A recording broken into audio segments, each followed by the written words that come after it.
2026 বিশ্বকাপে ব্রাজিলের কোচ আনচেলত্তির কৌশলশীলে চমকে গেলেন ফুটবল ভক্তরা। হ্যাঁ দর্শক, বিস্তারিত জানুন পুরো ভিডিওতে। 2026 সালের বিশ্বকাপকে ঘিরে ব্রাজিল জাতীয় দলের কোচ কার্লো আনচেলত্তি ইতিমধ্যেই তার বিপ্লবী কৌশল ঘোষণা করেছেন। আর এই ঘোষণার পর থেকেই ফুটবল বিশ্বে শুরু হয়েছে তুমুল আলোচনা। কারণ আনচেলত্তির পরিকল্পনায় রয়েছে এমন কিছু নতুনত্ব যা ব্রাজিলের ঐতিহ্যবাহী ফুটবল স্টাইল থেকেও ভিন্ন।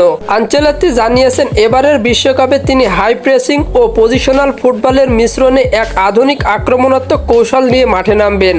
রক্ষণে তিনি 3 ডিফেন্ডার ব্যাকলাইন রেখে মিডফিল্ডে 5 জনের ঘনঘটা তৈরি করতে চান বলে জানিয়েছেন এই অধিপত্য কোচ।